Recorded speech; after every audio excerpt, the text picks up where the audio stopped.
unbelievable.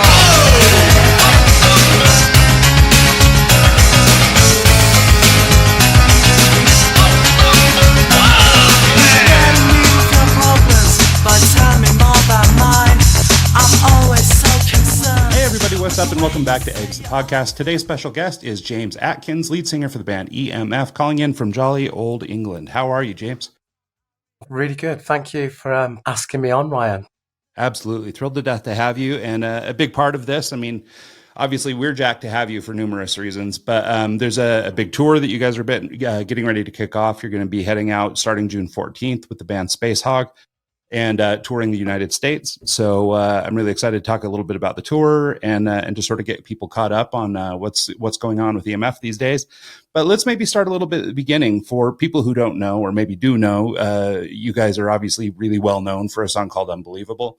But there's a lot of interesting stuff in and around that era of your career. So let's maybe go back in time a little bit and just sort of talk about the early days of EMF getting started and maybe that first big break. Okay, so I hope I get the dates right. In 1991, our first single, we released a record called Unbelievable. And just by chance, luck, I don't know what it was, but it was really successful in the United States. We spent a lot of time coming over to America.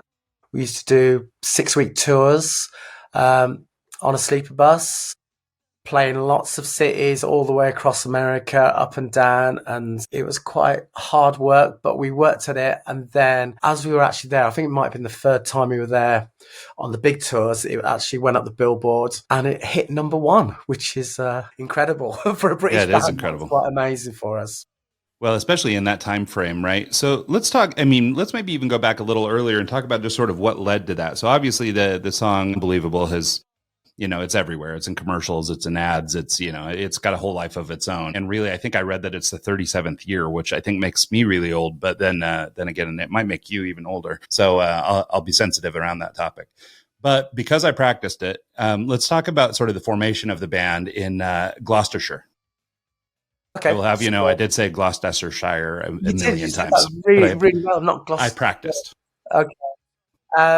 So Gloucester is situated in the west. It's called the West Country. It's the west of England. We're actually from a place called the Forest of Dean, which is in Gloucestershire or Gloucestershire. And we were 5 school friends who got together. We'd all been at school together, playing in bands. Ian, the guitarist, lived just up the road in the city of Gloucester. We were kind of more in the rural part of Gloucestershire. We put a band together and did a few gigs, not many gigs, got signed by a record label and then put on the road to success. And it was quick, and it was a bit of a whirlwind those first few years. Yeah, no, one of the things I think is particularly interesting is there's this weird story that I read in preparing for this about Unbelievable. And like you said, all this really happened really quickly for you guys. And so, but I mean, obviously for people who know that song and we'll have led off the show with a clip from it so people know what we're talking about.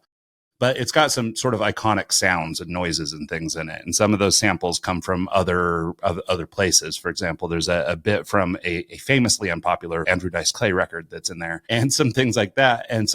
But somehow, despite being really new and despite just getting on the road, like you guys were able to clear samples like that. Like how did you get that? Well, the Andrew Dice Clay one, that is pretty wild because we were actually in LA. We were staying at the Hyatt, the Riot House, and next to there was the Comedy Store. And then just by chance, we hadn't released Unbelievable at that point. I think we were over there being wine and dined by a couple of record labels, but we saw Andrew Dice Clay walk across the, I'm going to say car park, but you call it a parking lot, don't you? And then we just thought, wow. And we ran over to him and says, look, we've got this song. We've sampled you. We had this old cassette. I think Derry, one of the band members, had a cassette and we used to listen to it. And we cut it up, used it in the song. But just by the chance, we met Andrew Dice Clay and he went, yeah, guys, go and use it. Just clear it with, I think he was signed to Def Jam, Rick Rubin. So we contacted Rick Rubin's office, just says, Andrew Dice Clay says we could use this. And it was just a stroke of luck, really. I mean, I think in hindsight, and they might have had something to say because it went on to become massive and a real sort of, it's a big part of the song. But I know for a fact that Andrew Dice Clay thinks that the song was written about him, but we'll let him have that. No, I love that. Well, I love that Rick Rubin connection, and I might have my history screwed up a little bit, but I think that the Rick Rubin produced Andrew Dice Clay album, I think, is basically he just went in unprepared to a comedy club and did a bit that went over terribly. And like, I guess the record itself didn't really do all that well, except for that it was Andrew Dice Clay and all that stuff, but it's produced by this epic guy, Rick Rubin. So it's this kind of hilarious bit of history. And then the fact that you guys were able to put it all together like that is awesome. I know, it's strange, isn't it? It's such a strange thing. And it works so well. I'm so glad we found that sample and we got to use it. I think the record would be slightly different if it didn't have that. Whoa, what the? And we did cut out the F words in it. So the original recording, Andrew Dice Clay album, is full of like bad language. Yeah, it's colorful for sure. Yeah. No, I love that. So, I mean, part of I guess one of the things to maybe talk about is, so with that whirlwind changed, right? I mean, like, for people who listen to this show regularly, I mean, obviously we talk a lot about business and we always joke about the 10-year overnight success, right? Which is this idea that people spend, seemingly have this overnight success, but actually they laid a lot of groundwork prior to, finding that success. But with you guys, you actually, you all dabbled around in music and obviously you were talented musicians by the time you got to Unbelievable. But I don't think any of you could have been prepared for how quickly that became like a global sensation.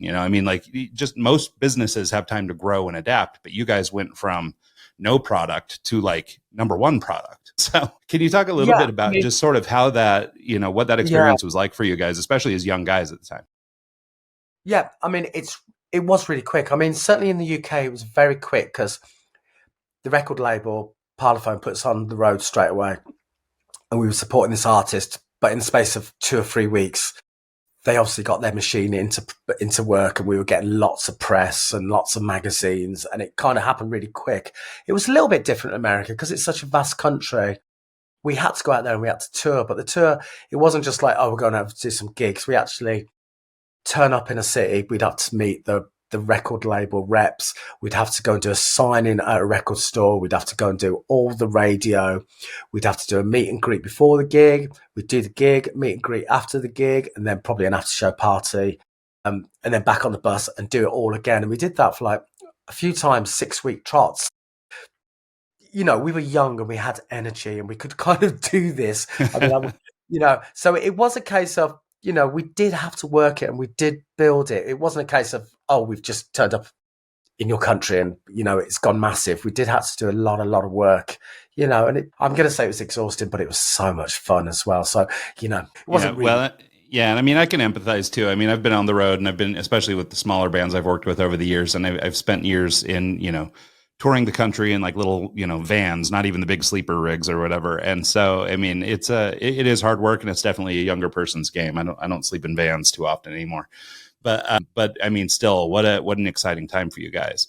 So one of the things too, or there's another funny story, or I don't know if it's funny, but it's a story that I don't think would have happened without the success of Unbelievable, which is you guys had another song on the album Schubert Dip called Lies. And originally it featured a clip of Mark Chapman, the guy who killed John Lennon. It had a clip of him in the song. So that ended up becoming quite scandalous. And, I guess that involved Yoko and everybody got upset and it was a whole thing.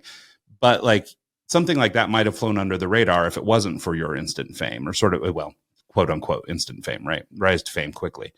So because of that popularity, you were given, or, suddenly you found yourself, everybody loves us, but now everybody hates us. And what was that like for you guys, just even in terms of just sort of ego, emotion, et cetera? You guys went from being these darlings who had this hit that everybody was in love with. And now all of a sudden you're in the papers. And I have to imagine in England, there's a little bit of, extra energy around that story.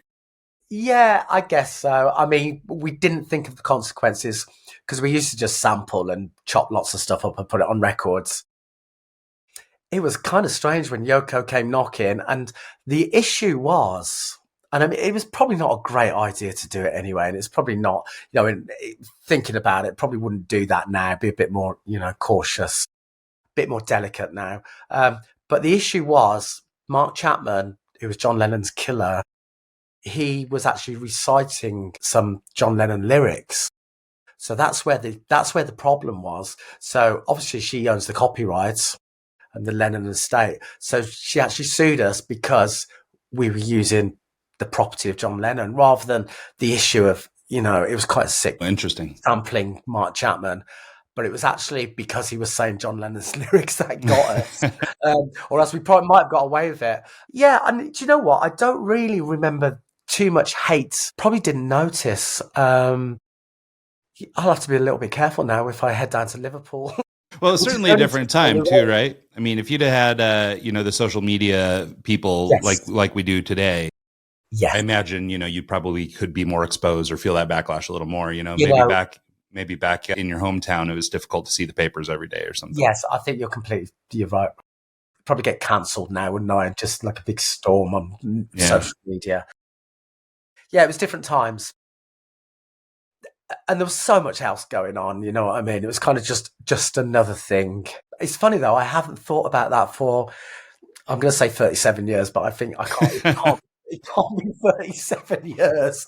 Yeah. Well, the reason I bring it up is, one of the things that comes up on the show, or it's kind of a recurring theme, is people dealing with risk in their businesses. And for a musician or an artist, risk is kind of part of the thing, right? And maybe as an artist, you don't think of it as risk, but you make edgy decisions, or you do things that are maybe on the periphery of what's sort of acceptable, or you do things, maybe even it's just even in your own way, because you're the artist and you're expressing yourself in a certain way. And so artists tend to have sort of a risk aversion, right? They end up putting themselves out and doing these things that are a little edgy. And so I just wondered if that experience changed the way that you guys operated at all, or maybe hindered your riskiness or your willingness to kind of put yourself out there in a way that maybe didn't show up so much on the second album, as it's sort of a departure from the first record. Yes. I don't think we were thinking about risks or what would happen if we did certain things. I don't think at that point it was our problem. It was more like the record label's problem, which,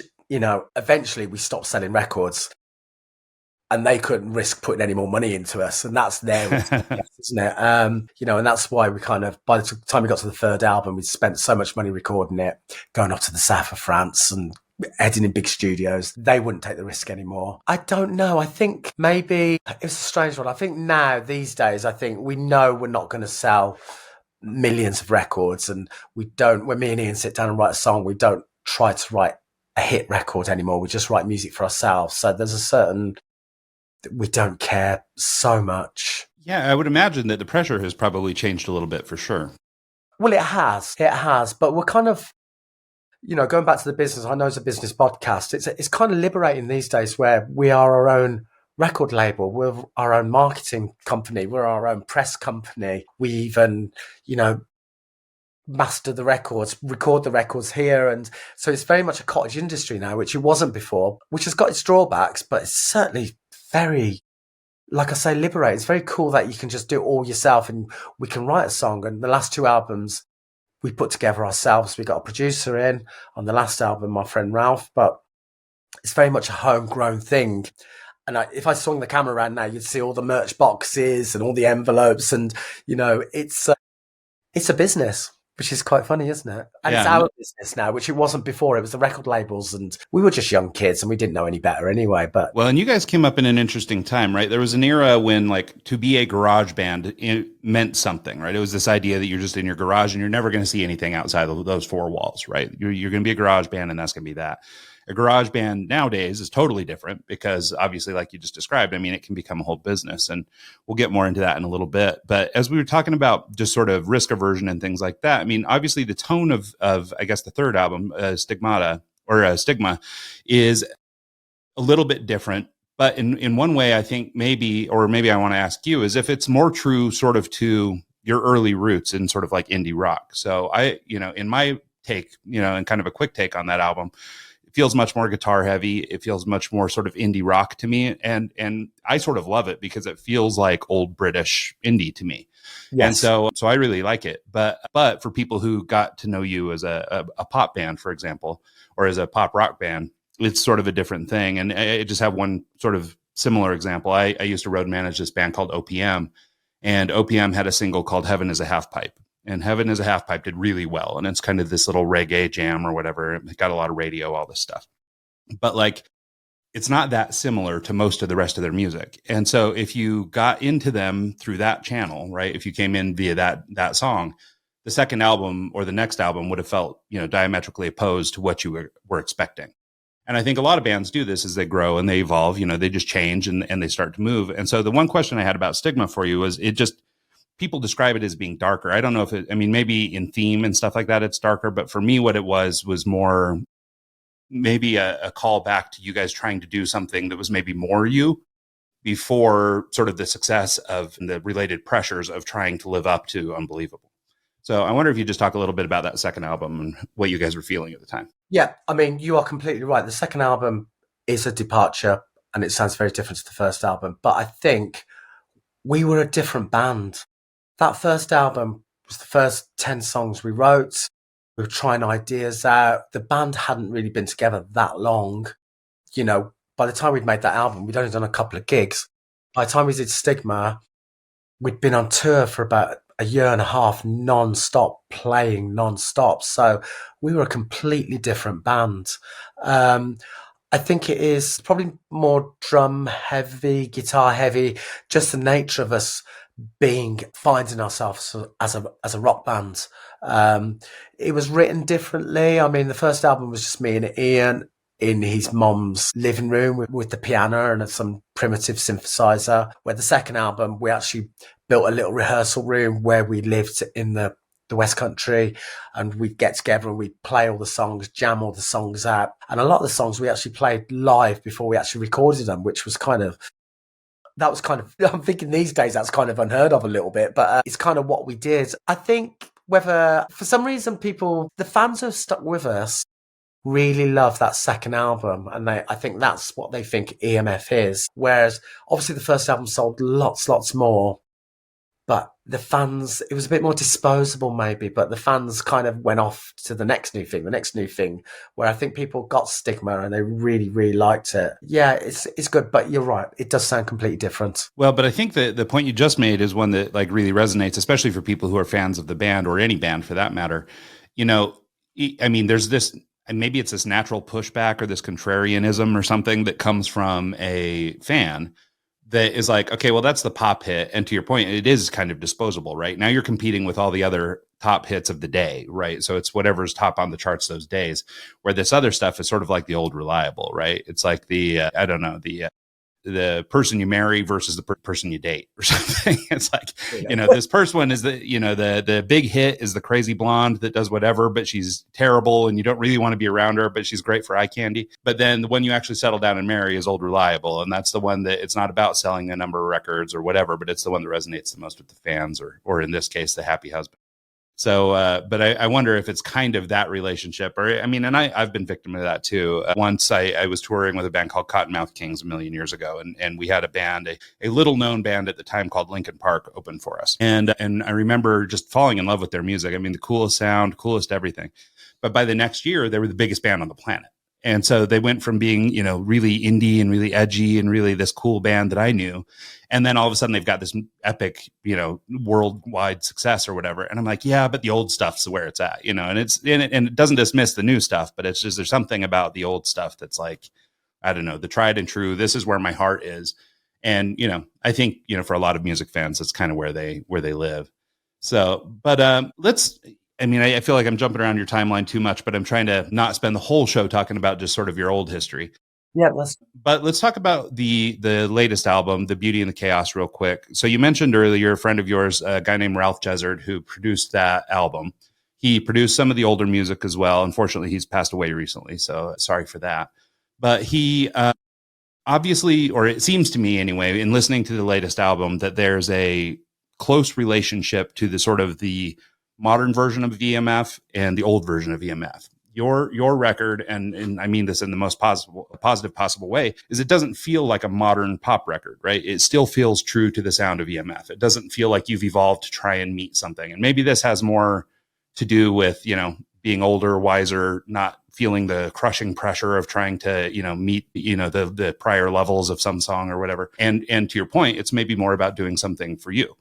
But with, I assume because of Ralph's influence, it sounds an awful lot like the old music. And for me, I really thought that was a cool thing to do, because I think so many people now are chasing TikTok or chasing whatever, and it sort of leads to formulaic music that sounds away, right? But you guys still sound like you guys after, all these years. Yeah, no, that's good. I mean, I don't think we could have come back with like a dubstep record or anything. It needed to be EMF. I think once kind of got my vocals and Ian's guitars on it, it kind of makes it EMF, that sound. Ralph was a really big component. I mean, I kind of forgot how important he was on those first 2 records. He really kind of mediated between me and Ian and got that sound. He was an old punk rocker. He loved guitars, but he's also, when we first found him, he'd just done a remix for this, an artist called Silver Bullet, 20 Seconds to Comply. It was amazing. So we were just like, oh, he understands dance music, but he also understands guitars and drums and stuff like this. So, yeah, I mean, we lost touch for quite a few years. Me and Ian made an album, and then we were just starting the last album. And in my mind, I thought, wouldn't it be brilliant if we could get Ralph on this?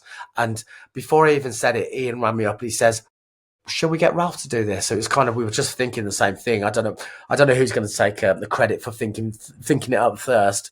Hey, you're here. You get credit. Yeah, I'll take it then. So, but Ian rang up Ralph, and just so happens, because he'd spent a lot of time in Texas working at Willie Nelson's studio, bizarrely, but he was living 10 minutes around the corner from Ian's studio. So we met up, and it was just like the old days. We just clicked straight away. And it was, I often think of Ralph as the 6th member of EMF. He's such an important part. And as soon as we started doing stuff, it was just like, oh, right, this is the formula. This is why it works. So, yeah, it was easy and it was really enjoyable. But unfortunately, like you said, Ryan, he passed away a few months back, which is kind of devastating because he was a friend, really good friend. But, we were looking forward to the future of making lots of music together. We thought we had it sorted. So it's a little bit of a struggle now deciding what we're going to do. I mean, we've started writing some new tunes. We've got some songs, but we could do with Ralph or a Ralph, Yeah. No. Well, and I mean, it is true. The sound of a good producer, a good helper. Somebody who, especially in your guys' case, was there at the beginning of the thread and then also at the end. It's really useful for those people to sometimes apply their perspective. We talked about Rick Rubin earlier, and he's one of those kinds of guys, the Rick Rubin produced music kind of has I don't know what it is, the touch of God or something that comes from a guy like him. And so in the case of your guys' trajectory, Ralph Jezzard was one of those guys for you. So that's very cool. So, but I do think it did lead to a strong album. I'll say one of my favorite songs on the album is called "I've Been Down," and it's also a little bit more hard driving and stuff like that. It's actually maybe a little more reminiscent of Stigma in my mind. So it's kind of funny that was the song that I resonated to. But obviously there are a bunch of there's obviously a bunch of other songs. Ian actually wrote that one. I remember when he presented it to me, and I was like, not quite sure about that because it's got a swing groove, hasn't it? And it's quite dark.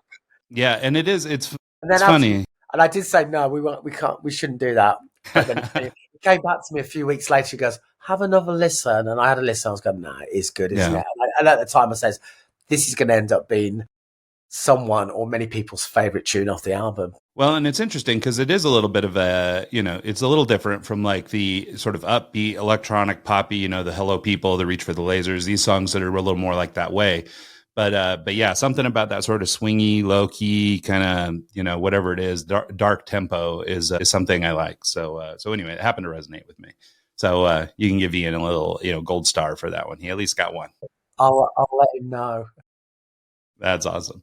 So I want to talk a little bit about, and maybe I don't know enough about your story on this part so I'll probably need you to fill in some gaps, but just given the time that you guys came up, like we talked about earlier, there's, a stranglehold on musicians by record labels in that era. They own everything. They keep the rights. They're getting the, 98% and you're getting the 2%. And things like that. I don't know if that was your situation, but obviously it's kind of a trope from that era of record label lore. But I wonder if you talk about just sort of, with a song that so, became so wildly successful is Unbelievable. What was the ownership like back in the days? Are you guys having to do the sort of the Taylor Swift model to reclaim ownership of it? What was that like in order to, I guess, sort of keep the business of that song moving? Well, it was a very different time. I mean, luckily we had some really good honest management. And I think that's where it kind of falls down sometimes when people start getting stitched up by managers and accountants and things. We had a really good team. It was at a time when lots of records used to sell. You know, you could sell 1 million records and make a lot of money. Where now these days you would not sell 1 million records, and you know you probably wouldn't make that much money. I think it's a lot harder now for a budding musician, to survive. We were really lucky with Unbelievable. We did. The business. I mean, there's a crazy business side of it where the actual recording royalties came up from the record label. So every time it gets used now, we use an adapted version. I don't know how much I can say about this, but it is very good because it gets used for lots of films, adverts. It's one of those songs that never goes away, Ryan, thankfully. Yeah. So it's been very, very good for us. And I've got lots of friends who were in bands similar to EMF, but didn't have that big hits. Oh, excuse me, I've got a bit of a cold. So yeah, I mean, we're thankful we've had it, and it was good. But like you say, it's tough now for other bands to make money. Sure. Well, let's talk about that a little bit. Just sort of the shift in the economics of the music industry, right? Back in the olden days, or back in the sort of the early days of EMF, it was the way you made money was by selling crazy amounts of records. And I think the way that a lot of bands make money now is basically by full 360 ownership of their own business now. And they make money touring, they make money selling merchandise, they make money in those ways, you know. So it's shifted from this model where it was all about records. And in fact, sometimes the record is almost secondary to the money you're making, you know, with streaming services and things like that. Like, I mean, you've got to be in the billions to really make any money off of those platforms, or like serious money, I should say. Totally right. So talk a little bit about just, I mean, you've got enough breadth in the industry, and as somebody who's still active in the business, you know, how have you seen the business evolve over time? You know, what's working, what isn't, and what could be better?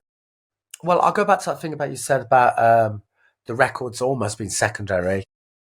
I was talking to Ian the other day, and I was just saying to Ian, we could just do with a little bit of because the records have been doing okay, but if we can just get a little bit more radio and maybe a little hit or a minor hit, the payoff will be bigger gigs. And that's where, like, touring and merchandise is kind of the way we survive. You know, it's still really expensive to go out and play on the road, like this little trip to America in next week. We will break even, but we're going to have to sell merchandise, and it's certainly not, you know, there's been a few expenses like work visas, which are not cheap, and, you know, getting out there, which isn't cheap as well. You can see why a lot of British bands don't manage to get back out to the States. But yeah, it's these days it's all about gigging and merchandise, unless, like you said, you are one of those big superstar record selling people like your Taylor Swifts or your Bryan Adams or whatever, and then you can make money. But it's tough. And again, I've got lots of friends who were similar to EMF who just can't get out on the road. It's just too expensive for them, and they can't even think of the idea of putting a band together. So it's tough. Yeah. Well, I mean, the business is hard, and it draws a lot of parallels to sort of like the entrepreneur, and especially more so now that, you know, you basically can own every aspect of the production, you know, when you don't have sort of major label support. So, and I'm not trying to dig into you guys' pocketbooks here, so I'm not trying to be too prescriptive here, but it seems like, and this is just on its face, so you can correct me if I'm wrong, but obviously a big hit like that probably buys you guys a little bit of runway to be able to start to experiment and make the transition into doing stuff on your own, as, you know, maybe record label support starts to wane and you guys start to go, you know, taking on more and more pieces of the business on your own. You know, you guys have clearly evolved, and because of maybe that one song, you had a little bit of, I guess, safety net or liberty that a lot of these bands don't have, which is, you know, trying to get going. So the point you make, especially about just touring, I follow around a Danish pop star named, and she's an amazing singer, and I just love her. And so, but she played over here in Boston a few years ago and was saying something on stage about, man, I hope I can come back, but I just don't know, you know? And so I've been having a panic attack ever since then. Yeah. But it's the cost of coming over here that makes it really hard. And so what are bands doing today, I guess, to sort of innovate, right? I mean, you can sell t-shirts, you can do things like that, but is there anything interesting that you guys have come across that is like, I don't know, a new interesting income stream, a way of, leveraging your guys' fame and recognition, things like that? Like anything unique or interesting that you've come across or that you think might work one day? I mean, I don't know if we're the best people to ask because we're probably still a little bit old and stuck in our ways. I mean, there's certainly, you're talking to young bands and young managers and they're having great ideas about, they'll release a record, but when they sell the record, they sell the concert tickets at the same time. So everybody who buys the vinyl gets the concert ticket as well. And there's people, entrepreneurs who really understand and really know how to do all this. Social media is obviously the biggest marketing platform now. And there's people who can work those, when you kind of figure out, get the most hits. And yeah, I mean, I think it's definitely, but you probably should write and talk to someone a little bit longer in the business, Well, I mean, you say that, but I think, so one of the things to maybe sort of dovetail into that or extend the question is that, obviously one thing that you guys have done, and I don't know if you think about it this way or in this, frame, but basically what you guys have been doing is you've been running a family business for 40 years. Exactly. And, that's kind of what you have to do, Yeah. The job of the record label is kind of redundant a little bit. I don't think you need a record deal. You can. I mean, the good thing about the record deal was they used to give you an advance, but you don't need the big money anymore. It doesn't cost hundreds of thousands of pounds to make an album anymore. You can do it on your own with some simple equipment that you got, a little Mac laptop. You can make an amazing sounding record. So you don't need the big advances from the record label. And then the record labels all used to have in-house marketing as well. But you can be creative and do your own marketing. And if you do need a little bit of help, you can just get a radio plugger and pay someone, an independent record label plugger or an independent marketer, to do some digital marketing. So I think, I don't know if record labels are still, I wouldn't say, it used to be in the old days, it was like, right, we're going to put a band together, get a record deal. That was the goal. But I don't think you really need to do that now. Yeah, it seems like it's definitely applicable to maybe that top 1%. And they seem to be the bands that the record label themselves are just most interested in from like a business standpoint. They just think they can sell a Beyonce or a Taylor Swift. Yes. Everybody that's sort of downstream from those guys, I don't think gets the kind of shine that they used to, which was, the tour support and the, financial support to record a record or things like that. And I'm sure there are cases, but. Yeah. But it's really interesting, the thing you're on about risk as well. Those big record labels will not take any risk because what they do now is they used to have an A&R and scouts who used to go and watch bands in clubs and stuff like that, but they don't do that now. All they do is look at your Spotify and see what your stats are on Spotify. And if you're getting lots of hits or if you've got an amazing Instagram, lots of followers, and then they'll take notice, which is really strange, isn't it? Yeah, no, it's funny. I was talking to, so I follow this, they're a Mexican rock band, these three sisters called The Warning. And I was speaking with their manager in Amsterdam last year. And he was saying, I was like, hey, you guys should come to Salt Lake. We'd love to see you. We've got a big Hispanic population. You guys are from Mexico. It seems like it would work, right? And he told us that basically the way they choose their dates is based on Spotify traffic. And so it's like, so if they have a lot of listens from Salt Lake City, then they'll book a show here. If they don't, then they won't. And in their case, they didn't. And so they don't. And so I thought that was kind of an interesting thing because, to your point, I mean, it's the metrics that are driving everything. I think the model used to be that you just wanted to play every major market and hopefully you'd get on the radio and hopefully you'd meet the DJs and hopefully, because like you just wanted to spread the word sort of organically. Yes. Yeah. But now everything is so socially driven and, metric driven, I guess, that it sort of changed the whole dynamic of the way bands tour and the way bands play. And I guess it's not a bad idea. I mean, you're probably hedging your bets to some extent, right? You're going, okay, well, I have an audience in that town already. So, I mean, I guess it's safe.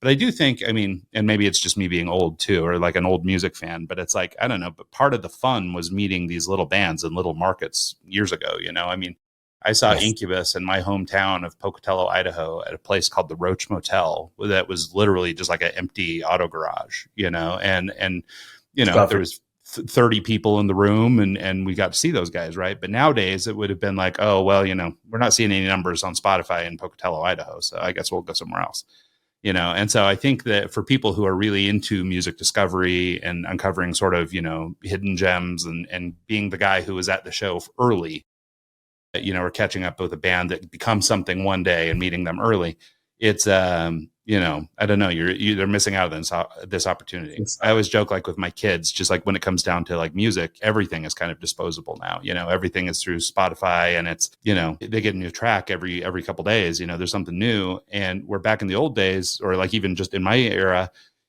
I had my $20 and I'd show up at the record store and I could buy one, and there were 10 releases that day. So which record was I going to buy, and who had the coolest artwork, and who had the best liner notes, or, who would hide the image behind the CD tray or whatever, you know what I mean? It's like, so there were all these cool, tangible facets of getting into music back then. And I think some of that's been lost.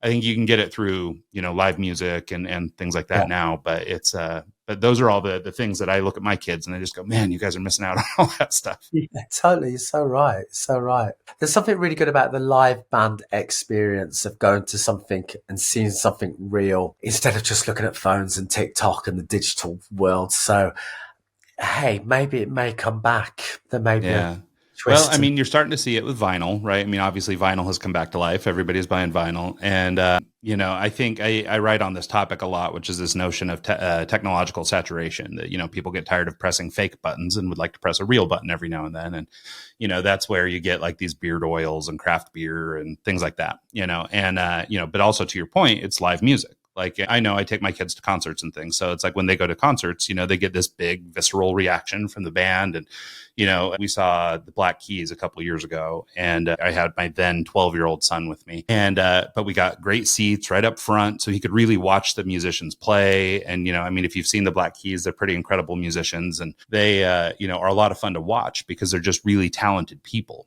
And so, you can really just watch them and it's like watching an artist paint or something, it's very cool. And so for my son, he's not the biggest Black Keys fan. He's 14 now. He's listening to a lot of really, really bad rap music. And, but, that moment was still really cool for him because, just to see somebody do, I guess, exercising their craft or expressing themselves in that way, I think is a really valuable thing.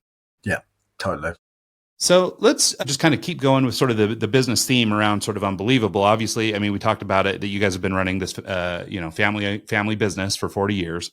You guys have managed to keep that, let's just frame it as a product, right? The product of Unbelievable has been something that you guys have been able to license out, use in numerous ways for commercial reasons, whether it's in a movie or in an ad, even whole ad campaigns sort of based on the song's name and things like that.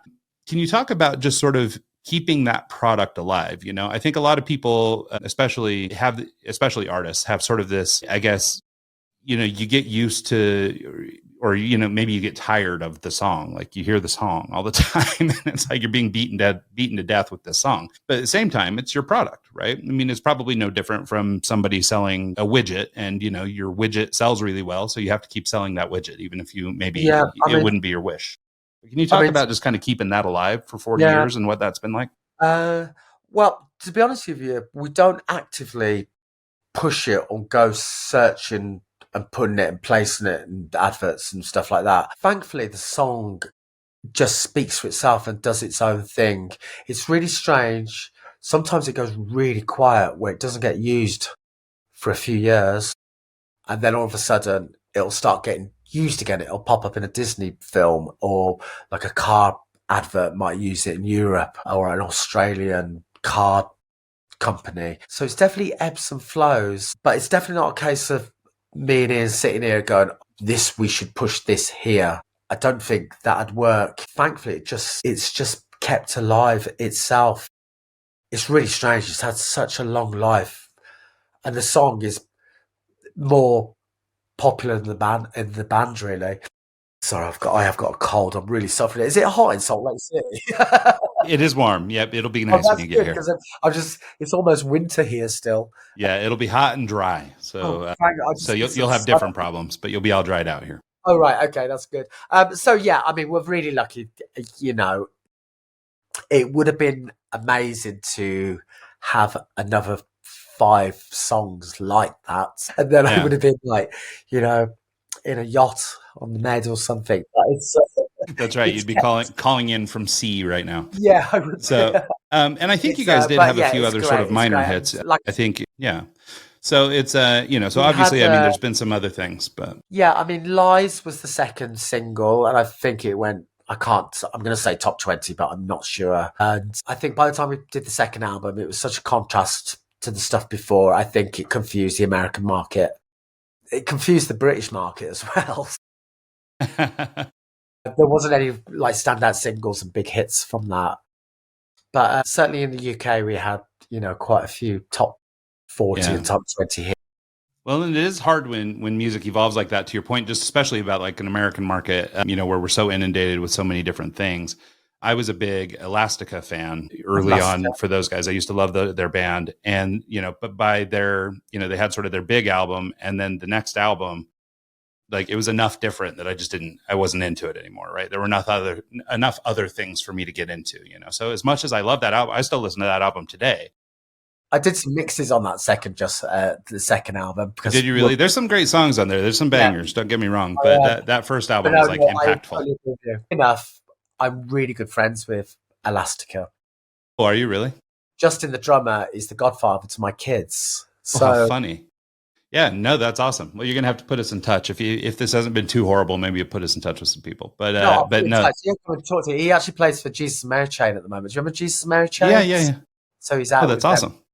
Yeah. Oh, that's amazing. Well, let's fast forward a little bit. We're starting to get long in the interview. So let's talk a little bit about today and what's going on today. So you guys are in the process of, nearly ready to come to the States and hopefully warm up and dry out. And, you're going on the road with another English band, Spacehog, who I sort of also love from that era. So I'm really excited about this tour. You want to talk a little bit about just sort of like the makings of that tour, how it came to be and why now? I don't know how it came about. I mean, last year we did a little stint over to the East Coast, which was pretty full on because we kind of flew in, did a festival, and then a gig in Chicago and a gig in Detroit. We had no time off. Honestly, it was 3 gigs in 3 days. So we basically got off the plane, went and did a gig, and then we finished the last gig and then got back on a plane again. I'm hoping that the West Coast this time, we've actually got 2 gigs, 1 day off. So hopefully a bit more relaxed. And get to see the country and hang out in Salt Lake City, which would be amazing. It's been such a long time. I don't know. I'm really looking forward to playing with Spacehog. They look really cool. I don't really know much about them, so I'm looking forward to getting to know them and seeing them every night. And I think it's going to be good. I've got a good feeling about it. Yeah, I think it's going to be a lot of fun. And I think you guys' music will play together nicely. I mean, obviously you guys have a more maybe an electric bent, or you're a little bit more synthy than they are, or at least in what I remember of them. Yeah. But but they think will play really nicely with you guys. And in fact, I'm super excited to see it. I mean, both obviously you guys are both sort of that era, which for people like me is like, okay, this is great. We love this stuff. Yeah. And but I'm excited to see sort of you guys, just like them, have, kept the music going, different things. And they sort of had the same experience where they had one massive hit and then proceeded to do some other things. And so it's, so I think there's some similarities in you guys just personality wise, but I think also it's going to be exciting to see just sort of musically how the two fuse, because it's enough different that I think it'll be unique. And I think it's going to make for some fun crowds. Good. Okay. Well, I'm looking forward to it. Yeah. Come and say hello at Salt Lake City. Absolutely. Well, so let's talk a little bit about just sort of, I guess, the future of things. We talked a little bit earlier about, you've recently released an album in 2024. What are you guys working on now? You said you've got some new music, I assume some new merch, all those kinds of things going on. What are you guys thinking for the future? Right. Well, we've got some interesting things in the pipeline. We are writing some new songs. We actually rehearsed day before yesterday, and then we decided to put some of the new songs in the set, or at least try a new song occasionally on some of the nights, which we've not done for a while. We've got some interesting stuff. We're going over to Ireland, Cork in Ireland, to work with some big band and some jazz people. That's getting filmed for Irish TV over there. We've got like a BBC documentary that's just coming out. There's lots of things. The band's really grown organically over the last couple of years. And then another big UK tour in October. So there's lots on the calendar and lots in the diary.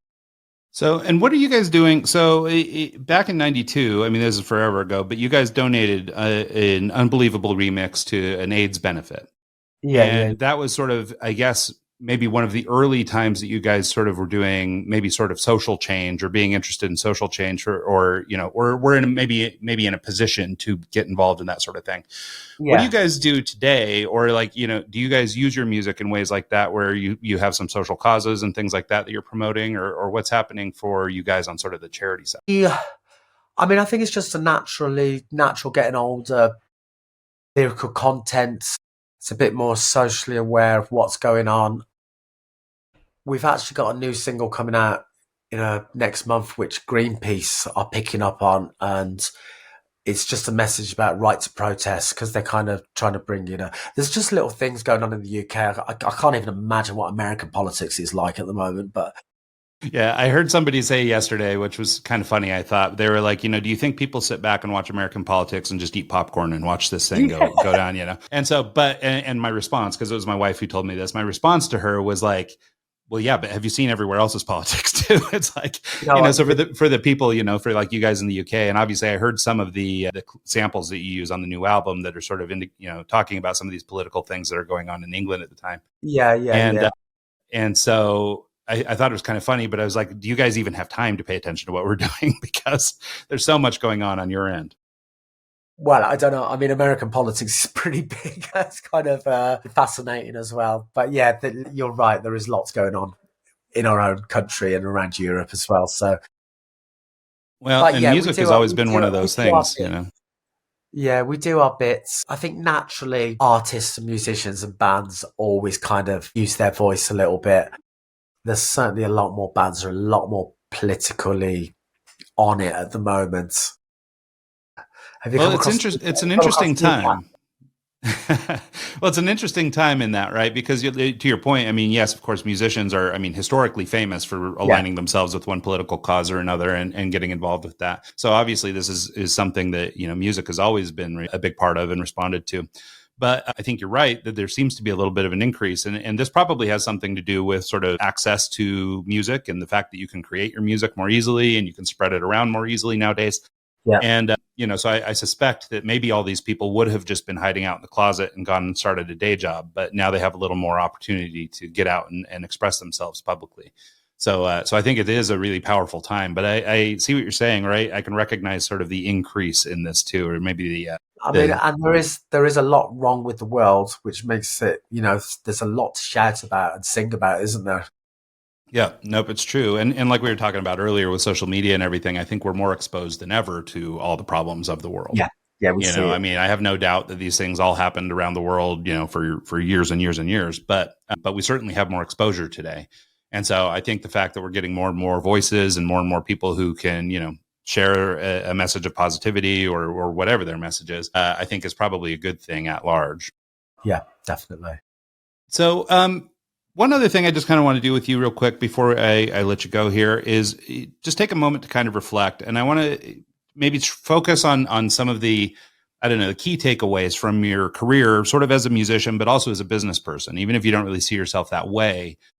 I mean, you've been an artist, you have run, what most of us would call, I mean, if you're able to live off your music, that's a successful business, right? I mean, it may not be a Google, but it's, I mean, as somebody who's self-employed myself, as long as I can keep feeding my family, it's a success, right? And so over your career, which has obviously spanned all this time from the really early years as a young man, in sort of, a music scene that was probably pretty wild and all this stuff, to now you being, older in your 50s, you have now this new lens or this new perspective for life.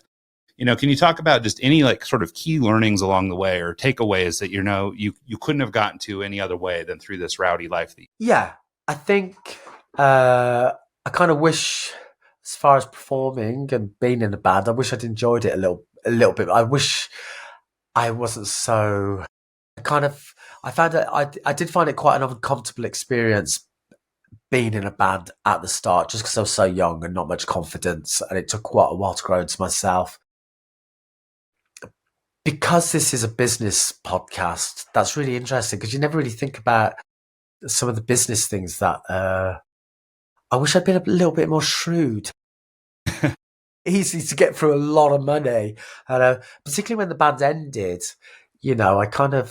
I must have lived for like over 15 years just on income from back then and blowing it, where I wish I'd bought houses and invested it, which is but you can't tell a young person that, can you? You know what I mean? No, of course not. Well, and it's one of those points that you hear, with professional sports or anybody who's sort of young and comes into money. You need those. I mean, you said that you guys had some honest leadership at the record label, which is great, but I don't even think it occurred to people that, you should be getting financial advice and you should be having all these people help you set up for the future.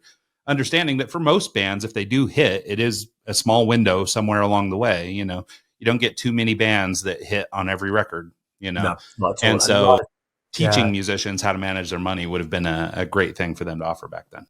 Yeah, a life is a long time. The best thing that ever happened was a management at that time, after we made some money from Unbelievable, give me a lump sum and just says, go and buy a house now. And that kind of, thankfully, I bought a house in the middle of London, in the middle of Camden, which kind of seen me okay years later. Obviously, I live in the countryside now, and it's kind of quite nice.